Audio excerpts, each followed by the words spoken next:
Franck, il me dit bravo. Merci, Franck, c'est super sympa. Ça a été un peu galérant. Alors, on va reprendre. Donc, quel profil privilégié? Donc, alors, bien évidemment, tous les jobs ne nécessitent pas les mêmes compétences. On ne va pas rechercher la même chose chez un comptable, un chef de projet ou encore un sales. On s'en doute bien.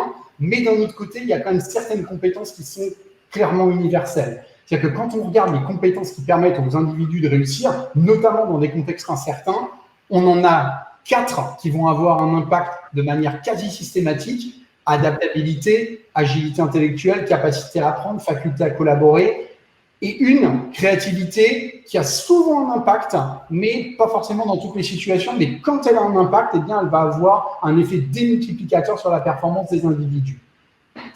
Troisième fait également à prendre en compte, c'est que tous les profils ne sont pas remote compatibles.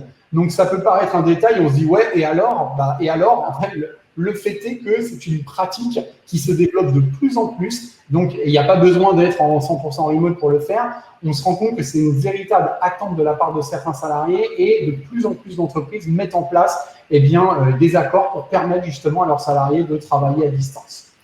Donc, ce qu'il faut savoir, c'est que depuis le travail en remote, donc il y a 50% de salariés qui se sentent seuls et 30% qui déclarent mal vivre le télétravail. Donc là aussi, on a réalisé une petite étude, on a fait en sorte d'extraire les caractéristiques psychologiques, comportementales qui, lorsqu'on neutralise l'environnement dans lequel vit la personne, eh bien, vont avoir un impact sur la capacité à télétravailler et à être heureux en télétravail. Eh bien, il y a deux grands de familles, de facteurs qui jouent. Donc, un grand cluster qu'on a appelé organisation, un deuxième qu'on appelle relation. Donc, on peut voir que sur la partie organisation, les gens, et là c'est intéressant parce que ça recoupe un petit peu avec le modèle A-Player, c'est-à-dire que les personnes qui ont une forte indépendance d'esprit, donc qui ont une certaine autonomie, qui ne recherchent pas la stabilité, sont des gens qui vont avoir une capacité à délivrer de la performance de manière beaucoup plus facilement que les autres. Et sur la partie relation, donc sans trop de surprise, les personnes qui n'ont pas forcément besoin d'avoir beaucoup de relations avec les autres, qui ont une implication affective qui va être mesurée, c'est-à-dire qu'ils ne vont pas tout mettre dans leur relation avec les autres, et les gens qui ont un certain contrôle émotionnel, donc sont des gens qui, d'un point de vue relationnel, vont s'y retrouver dans la situation de travail en remote. Donc là, par exemple, ce qu'on s'est amusé à faire, c'est-à-dire que vous avez la possibilité, pourquoi pas ensuite, de prendre l'ensemble des collaborateurs, de les confronter par rapport à ces deux grands facteurs. On voit, donc remote structure, c'est la partie organisation, remote relation, et ça vous permet également d'avoir un indicateur remote potential. Donc là, vous avez par exemple, là j'ai pris l'ensemble des gens qui sont chez Assessper, donc ça tombe bien vu qu'on est passé en full remote, mais on a la particularité en effet d'avoir des personnes qui réagissent plutôt très positivement par rapport à ce nouveau mode d'organisation. Donc là encore, les soft skills sont devenus cruciales. Donc, plus que jamais, on se rend compte de l'impact, pas seulement du cadre de vie, du cadre de travail, mais également des facteurs individuels et des variables psychologiques et comportementales, à la fois sur le bien-être, mais également sur l'efficacité au travail. Donc, pour identifier ces meilleurs profils, il y a plusieurs techniques qui peuvent exister, bien évidemment. Donc, moi, ce que je vous conseillerais en tout premier lieu, c'est pas d'accorder quand même trop d'importance au CV. Alors, bien évidemment, le CV, il est intéressant parce qu'il nous donne des informations sur le passé des individus, sur ce qu'ils ont réalisé à un moment donné. Mais le pouvoir explicatif du CV est quand même assez limité. C'est-à-dire qu'à chaque fois qu'on cherche à comprendre qu'est-ce qui explique la différence de performance entre ceux qui performent le plus dans un job, ceux qui performent le moins dans un job, donc là, c'est l'écart qu'on peut voir avec la petite flèche rose. On peut voir tout d'abord qu'il y a à peu près 50% de ces différences aujourd'hui qu'on est en mesure d'expliquer. Pourquoi que 50% ? Parce qu'il y a 50% qui ont trait à la façon dont la personne va être managée, comment elle va être intégrée dans l'équipe, les facteurs environnementaux. Mais 50%, c'est quand même énorme. Et aujourd'hui, si on cherche à décrypter, on va dire, à segmenter ces 50%, on se rend compte que les années d'études expliquent 1% simplement des différences de performance entre les moins bons et les meilleurs. Les années d'expérience professionnelle préalable à la prise de poste, 3%. En revanche, la personnalité et les capacités cognitives vont expliquer jusqu'à 46%. Donc, ce qui est plus de 11 fois plus important que les informations qu'on peut avoir dans un CV. Donc là, c'est encore une fois, hein, c'est pas pour faire de la pub, parce que enfin, c'est pas l'objectif, mais vraiment l'idée, c'est de vraiment essayer de vous faire prendre conscience que prendre en compte ces caractéristiques de personnalité et de capacité cognitive, c'est pas juste un plus, c'est pas quelque chose qu'on rajoute et qui permet voilà, de faire le job de manière plus sympa ou de s'intéresser aux individus. Non, non, c'est vraiment si vous cherchez à comprendre, à anticiper qu'est-ce qui va faire qu'une personne va réussir, va s'intégrer dans la boîte, ces critères-là sont véritablement cruciaux. On ne peut pas faire l'impasse dessus. Ouais, mais ça veut dire quoi, David? Ça veut dire que il faudrait presque faire passer un test de personnalité avant de lire un CV? Bah, en fait, après, tout dépend des jobs. Si tu recrutes, par exemple, un chirurgien qui va opérer le cœur d'enfants malades au fin fond de la savane, bon, à la limite, sa personnalité, elle est peut-être secondaire. Mais en effet, il y a énormément de jobs pour lesquels, en fait, clairement, ça ne fait pas sens. Enfin, nous, on a pas mal de clients, par exemple, qui, pour les jobs qui sont très soft skills oriented, genre, je sais pas moi, les jobs de commerciaux, les jobs de manager, en fait, qui décident de faire la présélection sur ces caractéristiques. Parce que sinon, il va se passer quoi? Regarde, tu présélectionnes tes meilleurs candidats sur le CV, tu te dis, il a fait une belle école, celle-là, elle a, cette candidate, je sais pas, elle a 3 ans d'expérience chez un concurrent qui est exactement sur le même secteur que nous. Donc, au final, tu vas finir par tomber amoureux de la candidate ou du candidat, du CV, et puis, à un moment donné, bah, peut-être qu'en tout dernier ressort, avant d'intégrer la personne, tu vas lui faire passer une éval, tu vas te rendre compte qu'il y a de gros décalages, mais souvent, il y a ce phénomène d'ancrage qui se dit « ouais, mais quand même, la personne a fait une bonne école, ouais, mais quand même, la personne a l'expérience préalable ». Et donc, du coup, nous, vraiment, on encourage plutôt à le faire passer le plus tôt possible dans le process de recrutement, et même pour les postes techniques, hein. C'est-à-dire que tu peux avoir quelqu'un qui est très bon techniquement, en effet, sur le papier, mais si à un moment donné, la personne, ça ne colle pas par rapport à ta culture, ça ne colle pas par rapport à l'environnement social, c'est-à-dire les individus qui sont déjà au sein de l'équipe, ça ne colle pas par rapport au mode d'organisation que tu proposes, le problème, c'est que ça risque de coincer. Tu as des clients qui l'utilisent comme ça, c'est-à-dire tu arrives sur leur, je sais pas, sur leur site emploi et tout de suite, ils te font passer le test. Ouais, il y en a de plus en plus. On a déjà tous les clients qui sont dans le retail, quasiment, le font tous passer comme ça. De plus en plus également dans le domaine de la banque, de l'assurance aussi. On a pas mal de clients qui procèdent de cette manière. Et l'idée, c'est vraiment de se dire, encore une fois, hein, c'est pas parce que tu le fais passer après que, en gros, tu es prisonnier, tu vois. Mais l'idée, c'est que ça va permettre vraiment d'élargir le sourcing et même en termes de qualité d'expérience candidat, entre je demande un CV, le candidat push son CV, derrière, il n'a pas la réponse forcément parce que on va pouvoir répondre à tout le monde. Ou alors, en tant que candidate, je me dis, OK, on s'intéresse à moi, qui je suis en tant qu'individu. Et en plus, systématiquement, dès que je termine mon éval, je vais avoir un compte rendu complet, un feedback sur qui je suis, mes talents, mes points forts, qu'est-ce que je peux mettre en avant. En fait, l'idée, c'est de se dire, voilà, qu'est-ce qu'on veut apporter comme valeur en tant que recruteur à nos candidats? Franchement, demander à un candidat d'uploader un CV, on lui apporte 0 valeur. C'est juste un truc qu'on va lui demander de faire pour nous. Alors que là, en fait, avoir la possibilité d'apporter ce service au candidat, en plus de recueillir plein d'informations qui permettent de prédire la réussite et l'engagement, en fait, c'est tout bénef, quoi. Ça marche. Le deuxième truc, en fait, c'est, deuxième conseil, nous on dit toujours ne vous fiez pas trop à ce que vous voyez en entretien. C'est-à-dire, il ne faut pas oublier que l'entretien, alors c'est peut-être un peu violent de dire ça, mais en gros, c'est une pièce de théâtre. Il y a certaines personnes même qui disent que l'entretien, c'est la rencontre entre deux menteurs. Tu as un menteur, tu as une personne qui va te survendre un job, et puis parce qu'il est un peu aux abois, il va à tout prix trouver du candidat.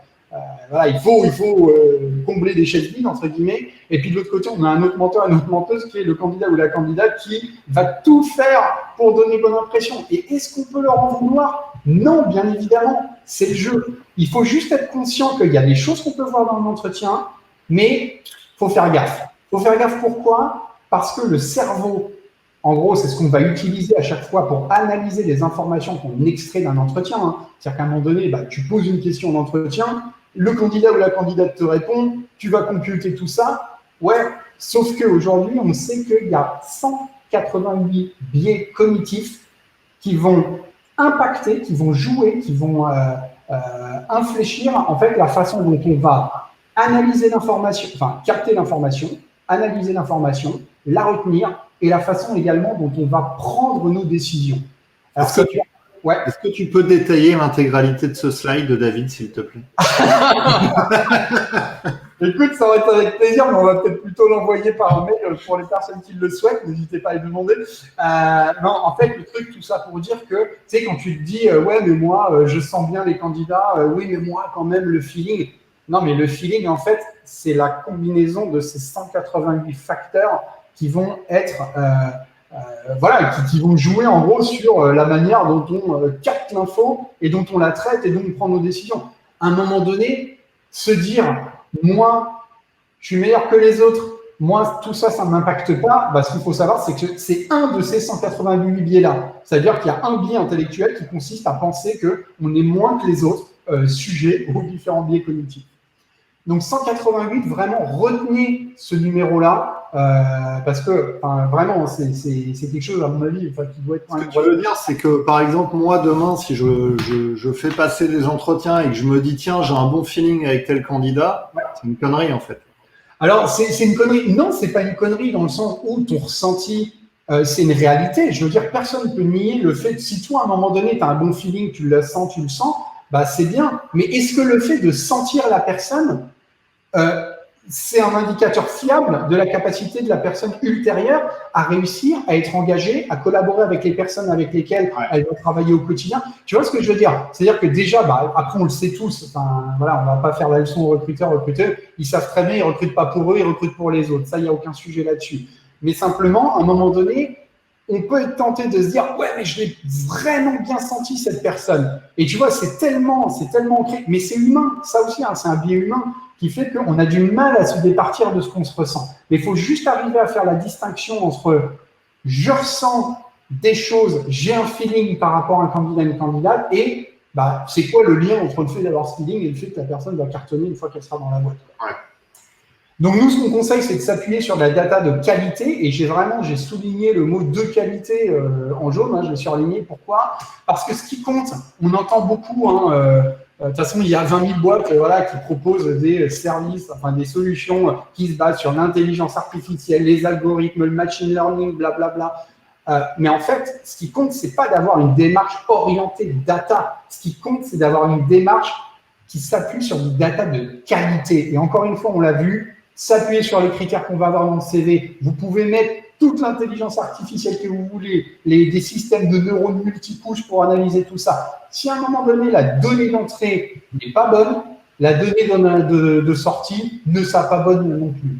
Et en fait, ce qu'il faut bien se dire, c'est que si vous prenez de la data qui est peu prédictive, comme par exemple les années d'études d'une personne, les expériences précédentes, et que vous l'amplifiez au travers d'un système d'intelligence artificielle pour nous dire bah, tout ça, on va pouvoir le faire plus vite, on va pouvoir le faire at scale à l'échelle, bah, en fait, vous allez juste faire un carnage. Et c'est exactement ce qui s'était passé. Tout le monde se souvient de l'épopée, de l'épisode d'Amazon. Il y a certaines personnes, certains journalistes qui se sont dit « Ah, voilà, bah, ça veut dire que l'IA, c'est nul et on ne peut pas l'utiliser parce que ça déshumanise le recrutement. » Bah non, en fait, c'est pas ce que ça veut dire. Ce que ça veut dire juste, c'est que l'IA, c'est un amplificateur. Si on prend les bons critères, ça amplifie bien. Si on prend les mauvais critères, bah, ça amplifie mal, en fait, tout simplement.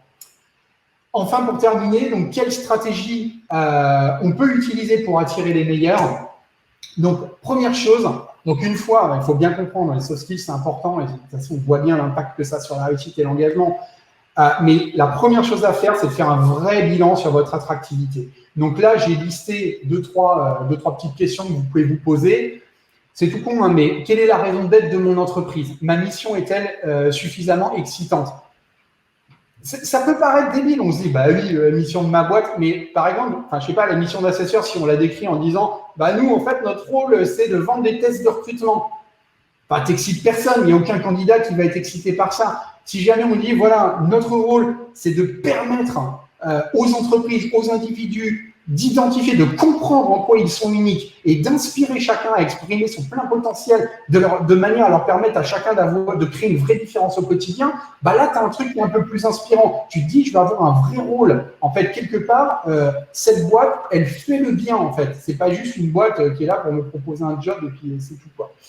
Se poser la question aussi de ce qui nous distingue de nos concurrents, parce que si vous tenez le même discours que vos concurrents pour attirer les candidats, bah, ça ne va pas aller. Et en fait, un truc qu'il faut jamais faire, c'est chercher à se travestir, chercher à se dire ah on a un concurrent qui est meilleur que nous, donc on va essayer d'adopter son discours, on va essayer de se faire apparaître un peu plus comme lui. Ouais, mais sauf que vous n'êtes pas lui, ça manquera d'authenticité. À un moment donné, ça va pas résonner. Est-ce que la culture managériale, elle est 2021 compatible? Là, on l'a vu avec la période Covid, le passage en télétravail, ça a créé un fossé, mais un fossé entre certaines boîtes, c'est-à-dire entre celles qui ont été à marche forcée en se disant oh, j'ai du mal à faire confiance, mais bon, si on peut, si on est obligé, on va les laisser bosser en remote.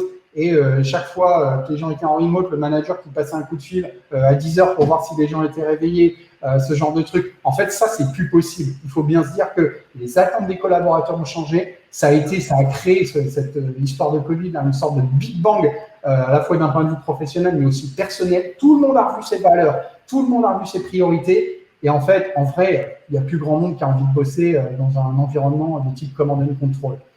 Quelle est notre politique de télétravail? C'est corollaire. Si vous faites partie des boîtes qui ont dit le 9 juin, voilà les gars, la récré est finie maintenant, tout le monde retourne au boulot et on réentasse tout le monde d'un autre tour à la défense. Je ne suis pas sûr que vous excitiez beaucoup de monde. Bien évidemment, la question sur les salaires, est-ce qu'ils sont attractifs ou pas? Ça, c'est un détail, mais qui est quand même important. Opérer les changements qui sont nécessaires. Deuxième conseil, si vous voulez être attractif et attirer les meilleurs talents pour septembre, si votre culture, elle est pétée, entre guillemets, travaillez là. Si jamais vous vous rendez compte que oui, en effet, vous faites partie d'une boîte dans laquelle il y a une culture managériale qui est à l'ancienne, on ne fait pas confiance aux autres, à ses collaborateurs, on les piste, on piste leur performance, on piste leur présence.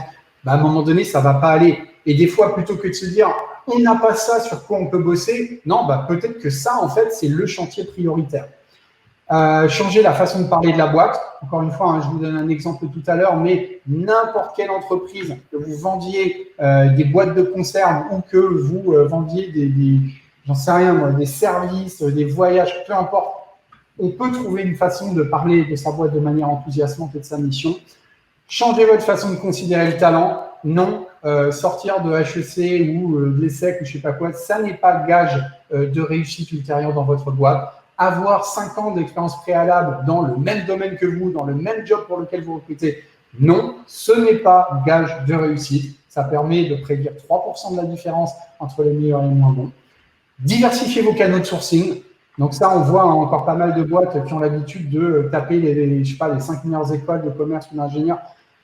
Si vous recrutez sur le potentiel, vous en foutez. Ce critère n'est plus important. Vous pouvez vous permettre d'élargir. De toute manière, ce n'est pas parce que vous élargissez vos canaux de sourcing que vous serez obligé de recruter tout le monde. À un moment donné, il y aura une présélection qui se fera quand même et sur des critères de potentiel qui ont un impact fort. Changez vos politiques remote aussi, si jamais celle-ci n'est pas terrible. Troisième conseil, communiquer, communiquer, communiquer. Si vous voulez renforcer votre attractivité, quelque chose de bien, c'est de faire parler vos salariés, vos managers. Ça peut être sur votre site internet, ça peut être leur permettre de communiquer sur les réseaux sociaux. Pourquoi pas vous les inviter à échanger ensemble, publiquement. En fait, ça, c'est intéressant. Quand il y a des conversations qui ont lieu, par exemple, sur LinkedIn ou des choses comme ça, ça permet aux candidats potentiels de voir pas juste le blabla qu'on raconte, le blabla corporate qu'on colle sur le site internet, mais de se dire ah, je vois comment les gens interagissent les uns avec les autres. Je vois s'il y a une complicité entre les collaborateurs et les collaboratrices. Je vois quel est le degré de liberté de parole en fait qu'il y a au sein de cette entreprise.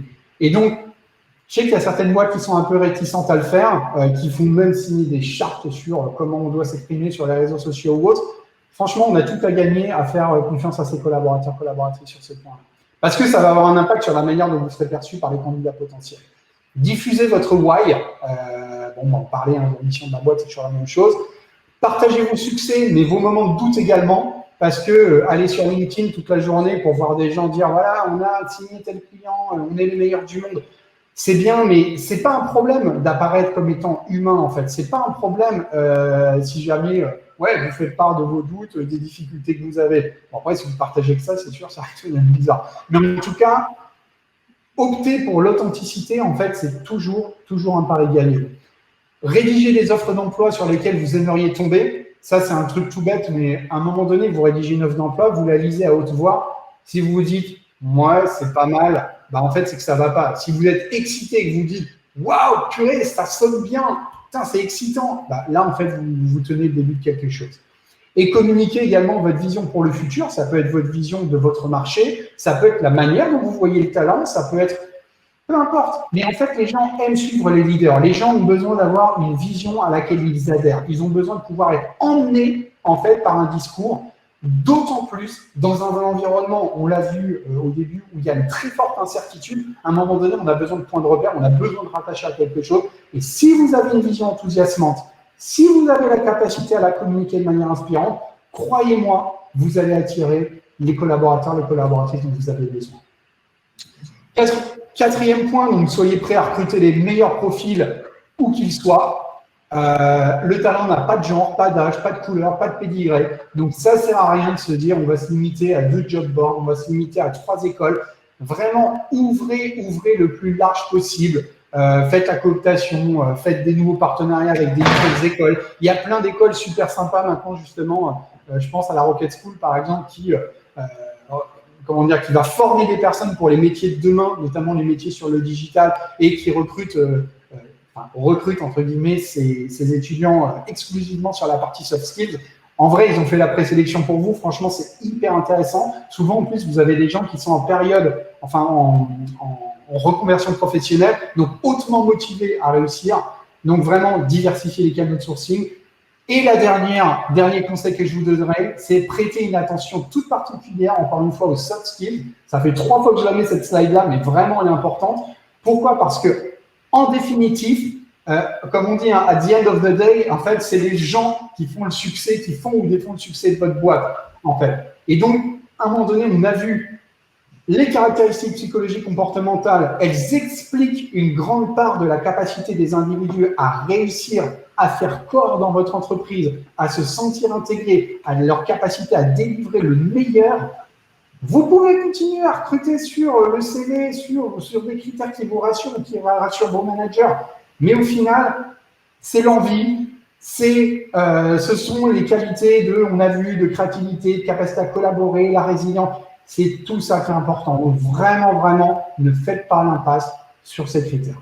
Donc voilà ce que je voulais vous dire, ce que je voulais partager avec vous. Donc il y a beaucoup de conseils de bon sens, mais surtout, c'est le moment, cette crise, de changer de regard définitivement sur le talent. D'ailleurs, vous savez, c'est marrant, mais on dit souvent qu'il y a eu plusieurs ères dans le recrutement depuis les débuts de l'humanité. Au départ, on recrutait sur la force physique, hein, quand il fallait monter des pyramides, creuser des canaux. D'ailleurs, il y a encore des survivances de ça, c'est-à-dire qu'on se rend compte, par exemple, dans l'armée américaine, où les patrons du Fortune 500 sont des gens qui font 7 cm de plus en moyenne que le reste de la population générale. Donc, comme quoi, ça perdure un peu. Mais on s'est rendu compte que c'était plus ce qui était important. Après, on est arrivé, il y a eu l'ère industrielle. On recrutait justement des personnes qui avaient déjà fait le job parce qu'il fallait qu'elles répliquent. Ensuite, on est arrivé à l'ère des services. On commençait à recruter sur les compétences transférables d'un job à un autre. Et là, maintenant, on passe dans une nouvelle ère, c'est l'ère du potentiel. C'est-à-dire qu'il y a tellement d'incertitudes. Souvenez-vous, à l'environnement VICA, ça va plus vite, plus d'incertitudes, de complexité, d'ambiguïté. Ce qui va permettre aux individus, à un moment donné, de gérer ces changements permanents, cette situation d'incertitude permanente, c'est la capacité, justement, à s'adapter, à continuer à apprendre, à faire preuve d'agilité intellectuelle. Donc, je m'arrête là parce que je vois que je suis en train de m'emballer. Voilà ce que je voulais partager avec vous. Donc, si vous avez des questions, ce sera avec plaisir. Vous pourrez répondre. Une question de Claire qui demande ce que tu réponds aux recruteurs qui préfèrent les candidats en poste aux candidats au chômage. En fait, je leur dirais, mais c'est complètement con, en fait.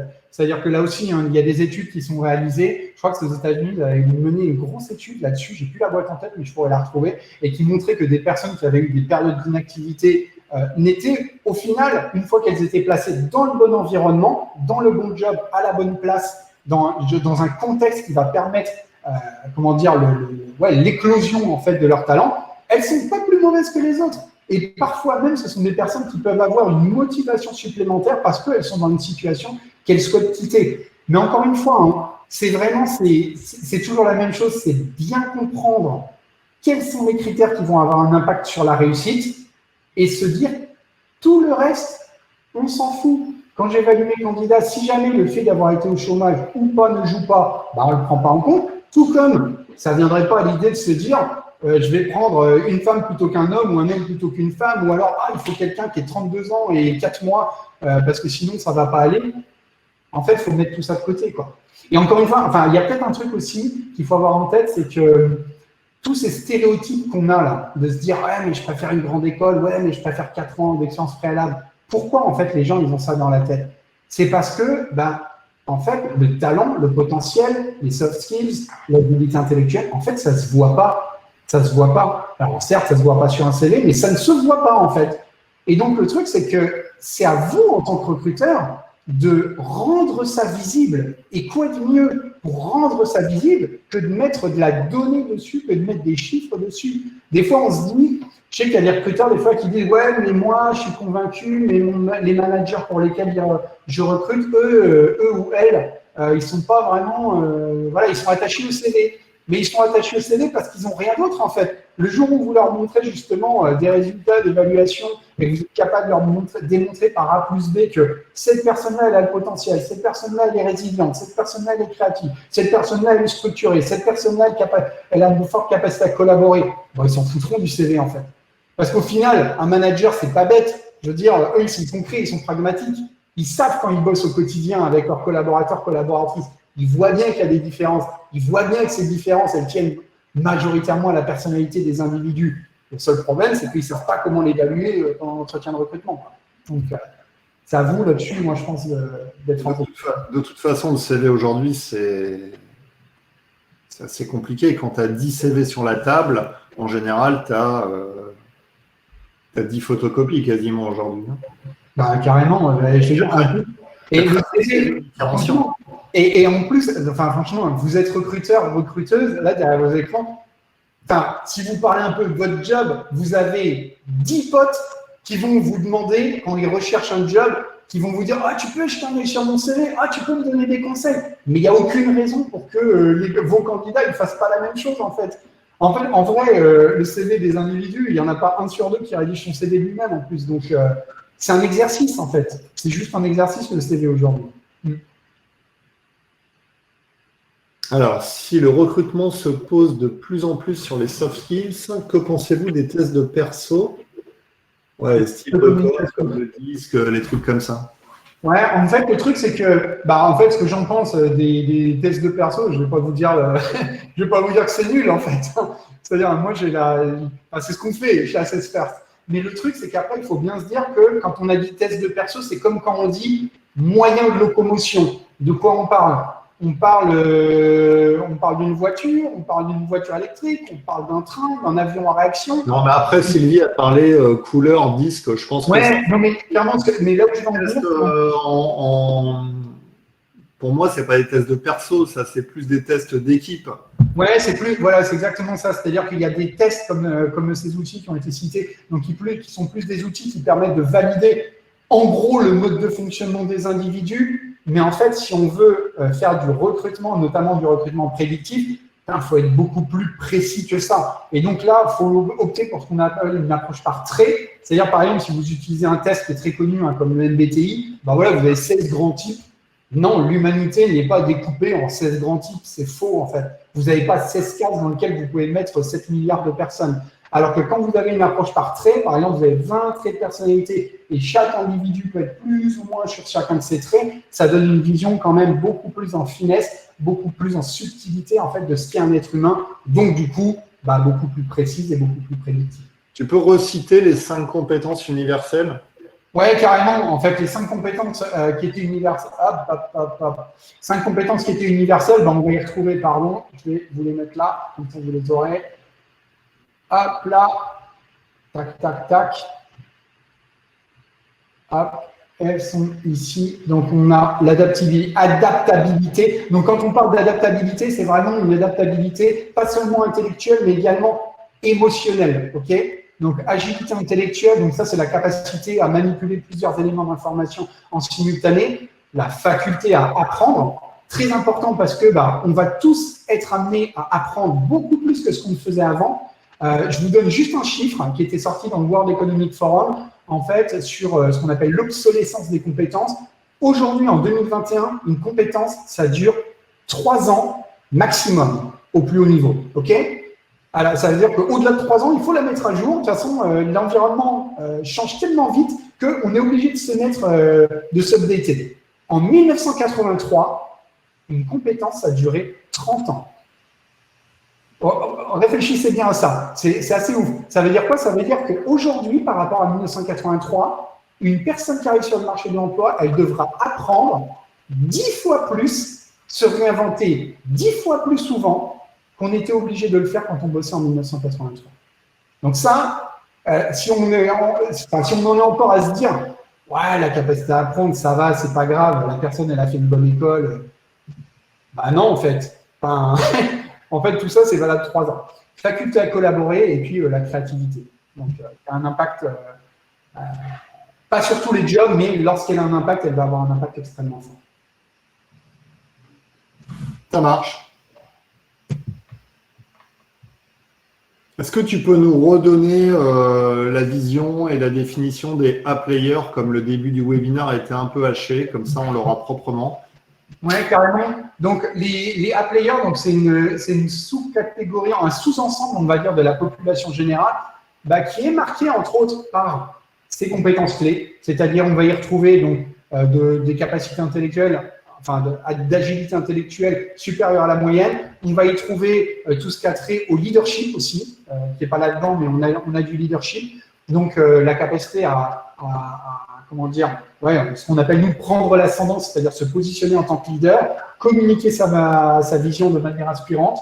On a tout ce qui a trait également à l'inventivité, l'adaptabilité, la capacité à aller au-delà du prescrit, c'est-à-dire capacité à faire plus, délivrer plus, la persévérance, et ce qu'on appelle recherche de la stabilité qui va être très faible. C'est-à-dire que ce pas des gens qui ont besoin d'évoluer dans un environnement qui est stable. C'est-à-dire que leur repère, il est avant tout interne, c'est-à-dire qu'ils ne vont pas mettre à l'extérieur, en fait, la nécessité de bénéficier justement d'une espèce de stabilité, il faut que rien ne bouge. En fait, ce sont des gens qui sont très à l'aise avec les environnements mouvants, y compris lorsque ces changements sont inattendus parfois.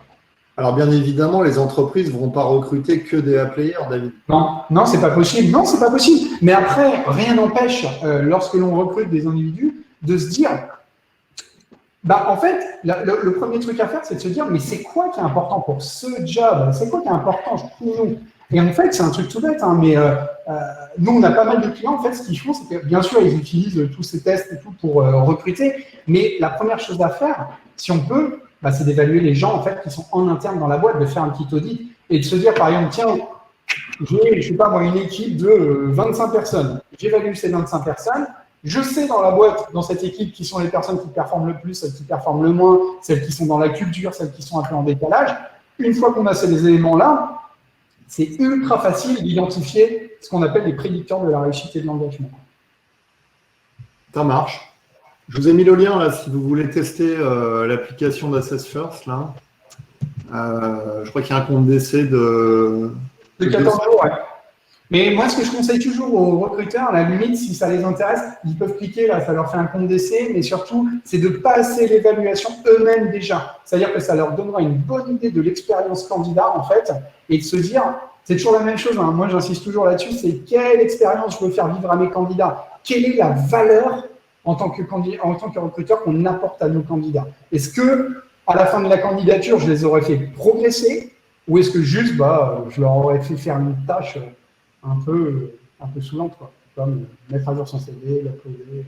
Voilà. Super. Merci David. Merci. Je vais courir acheter un nouveau micro maintenant. Et désolé encore à tout le monde pour le petit couac des débuts. Ça va, on s'en est bien sorti. Ouais. Merci à toutes et à tous. Bonnes vacances pour ceux qui partent là cet été. Et puis David, je te souhaite également un bel été. Et puis on se revoit, David, pour un webinar ensemble. Si vous voulez une date, je vais vous dire ça tout de suite. Le 21 septembre. C'est ça, le 21 septembre. Ok, génial. Et n'hésitez surtout pas les uns et les autres, si vous souhaitez continuer la conversation sur LinkedIn ou autre, franchement, ça sera avec grand plaisir. On est là pour échanger, pour partager nos expériences. Donc, si vous souhaitez partir en vacances avec David, vous pouvez lui envoyer un petit mail. J'en parle maintenant avant. Allez, merci. Bonne journée. Ciao, David.